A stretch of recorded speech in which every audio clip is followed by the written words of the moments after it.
Hey, what's going on, church? Why don't we go ahead and start this off by saying our faith statements together? Join with me.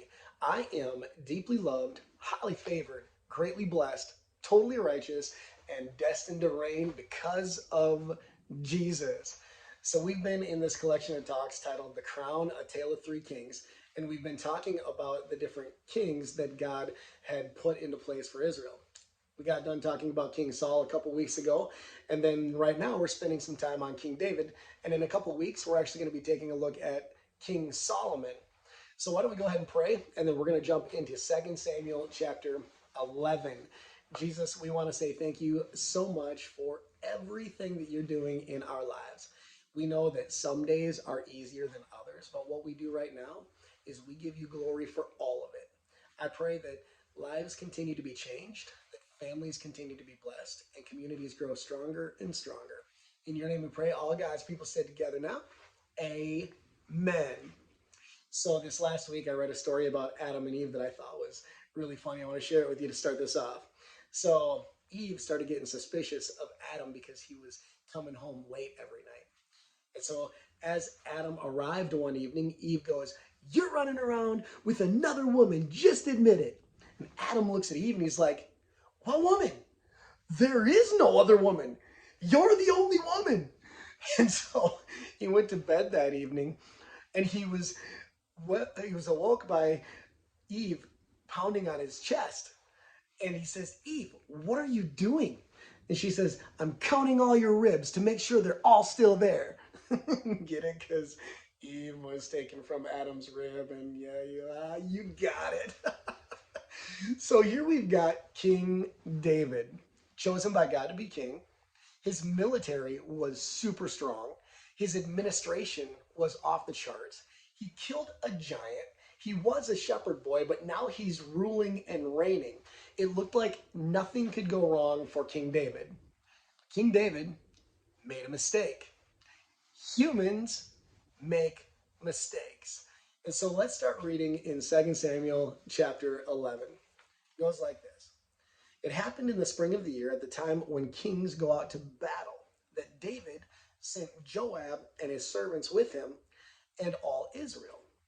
But David remained in Jerusalem, which was really weird because kings always went to go fight with their military. But what that tells me is that David had something else on his mind. He had some other thoughts going in his brain. And those thoughts were not about the battle or the military. Number one, if you're taking notes, David was shirking his purpose in life. See, David was to rule and reign with the kingdom and the military. God had put him in that spot to lead Israel. But what David did was he was saying, for this, I'm not going to do that. I'm going to do my own purposes. And so he strayed away from the purposes of God. Our purpose as believers is to give God glory and honor every day in all that we do. That's our purpose. God just simply wants us to serve him, and whatever his purposes are, his desire is that those are our purposes.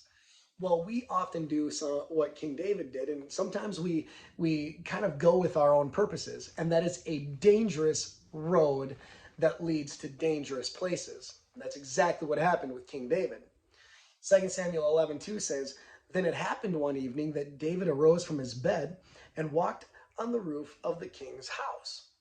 And from the roof he saw a woman bathing, and the woman was very beautiful to behold." Number two, David took a long look at a woman, and that woman was not his wife.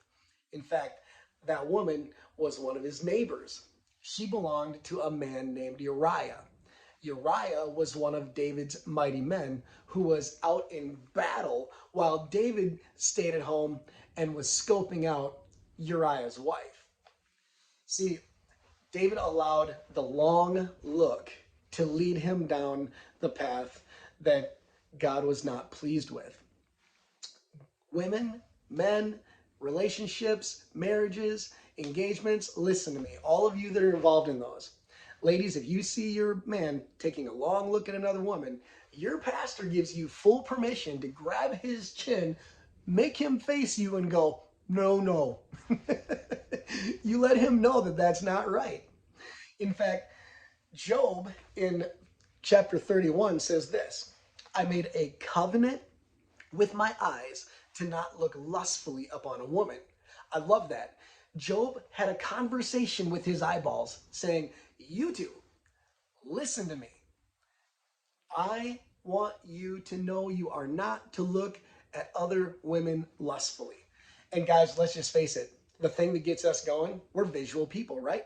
We see a beautiful woman, we look because that's the way that God created us. Well, we need to be very careful on this because we don't want to fall into the same trap that David fell into. We don't want our thoughts to begin to skyrocket out of control. And so we need to make a covenant with our eyes saying, we will not look lustfully on a woman. And let me tell you, your wife or your girlfriend or your fiance is going to be extremely grateful that you've made that covenant with your eyes. So let's be men that make a covenant with our eyes, saying, we're not going to look at a woman in a way that dishonors God. Women, y'all a little different, right? Guys, holla at your boy. You know this is true. Women are totally different from guys. Women, you also have a verse in the Bible that talks about protecting your heart. In Proverbs chapter 4:23, it says, guard your heart above all else, for it determines the course of your life. See, women, even though they might see an attractive guy and be like, wow, he is good looking, that's not what gets women going. A woman feels connection. Like if she thinks a guy gets her, it's a connection thing. And she says stuff like, oh, he just gets me. He totally understands everything about me. And that is dangerous if you are giving that attention to a man other than your husband, or a fiance other than your man, or in a relationship. If you're giving it to another man and not your boyfriend, it won't bode well for you. You've got to guard your heart. So guys, make sure that you make the covenant with your eyes. Women, guard your heart, because we don't want to go down the path that David went down where his thoughts got the best of him. Now let's read on and see what happened with David. 2 Samuel 11:3-4, it says, so David sent and inquired about the woman. See, now he's after her. And someone said, is this not Bathsheba, the daughter of Eliam, the wife of Uriah the Hittite? There's one of David's elite soldiers. Then David sent the messengers to look for him, and she came to him, and he laid with her. See, I believe, number 3, that David had a connection with this woman prior to that. I don't think that it was a split decision. I believe what happened is that David and his wife and Uriah and his wife often got together because they lived in the same area. He and Uriah probably had battle plans where they were talking about how they were going to go and conquer a piece of territory from an enemy. Maybe their wives got together and laughed and giggled about the things that are going on in life. Or maybe David and Bathsheba actually had moments where they flirted together. I want to tell you right now, we all know when the flirting has gone too far. David and Bathsheba had some kind of connection because when she came to him and he was with her, they ended up sleeping together. And listen, it's important for us to understand where that line is. Let's just be honest. We all know when the flirting's gone too far. And so what I would say is don't even flirt with the line. Guys and girls, protect your relationships, protect your marriages. Make sure that the connection that you have is just for each other. We have to be careful about the things we speak. I mean, I get it, right? So like sometimes friends compliment each other and they're like, hey man, you sure are one lucky guy. We got to be careful with even saying stuff like that. In fact, I would say that some of those things, guys and girls, are red flags. I wrote down a few other red flags that we got to be aware of when it comes to people of the opposite sex talking to the people who are in relationships. Here's a few of them. You look for little excuses to contact each other. That's a red flag.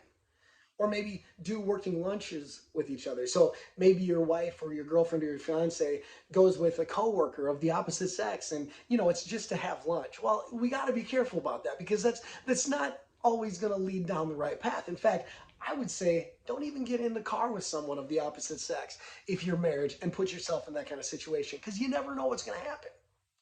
Or you play little games that have private jokes, or maybe you call, text, or email endlessly just to talk.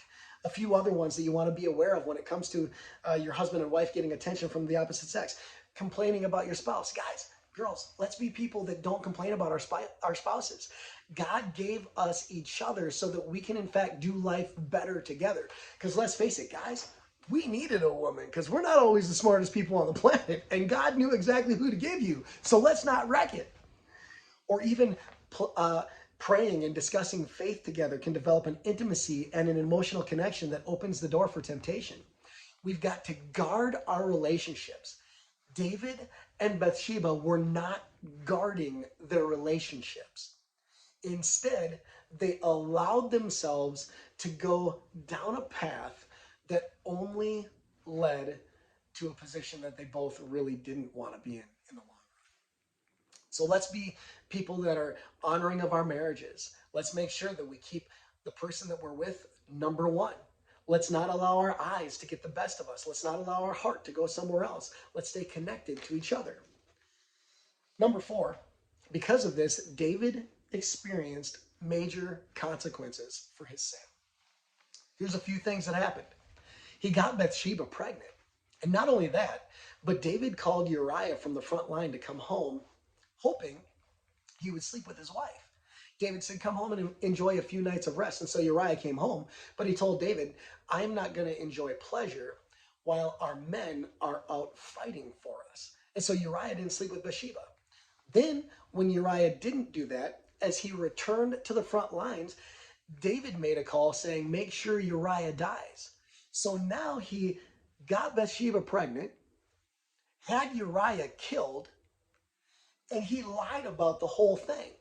So he's murdering, he's lying, he's an adulterer. This is going down a road that David didn't want to go down, but because of his actions, it led him down that path. Then, as soon as Bathsheba had that child, 7 days later, God allowed that child to die. And David's family was wrecked forever.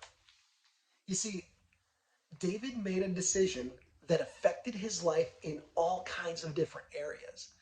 And that is what sin does. It corrupts everything. That's why we need to make sure that we're protecting the people that God has given us. We're protecting the relationships that God has brought together. We're protecting our hearts so that we stay honorable to the purposes of God.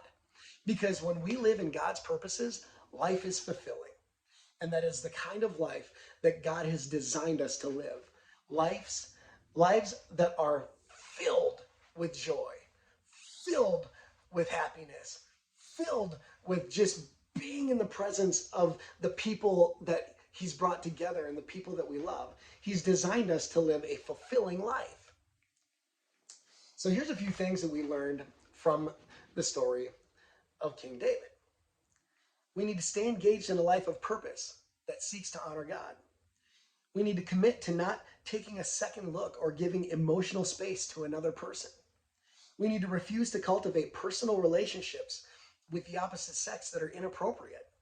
We need to rebuke the lie that there won't be consequences, because there will be consequences. And we need to make a plan right now to honor our marriages. So people who are single that are watching this, people who are engaged, even though you're not married, start the plan right now. I tell you what, single person out there right now, if you make a covenant with your eyes, or you make a covenant to guard your heart, ladies, the person that God brings you is going to be absolutely shocked that you've made that covenant. And they're going to be so thankful and so grateful because you actually have a little edge on the competition. You've already put together a plan for a healthy relationship that honors God.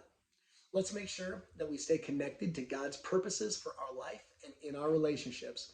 Hey, I hope you enjoyed this as much as I enjoyed teaching it and studying about it. There's so much more, but I'm going to leave it right there so that you all can have some time of discussion and talk about what God is doing in your life. Let's go ahead and close with Psalms chapter 67, verses 1 and 2. God, be gracious to us and bless us. Make His face shine upon us, that His way may be known on earth, His saving power among all nations. That's a blessing for you as you go today. God bless. We'll see you next time.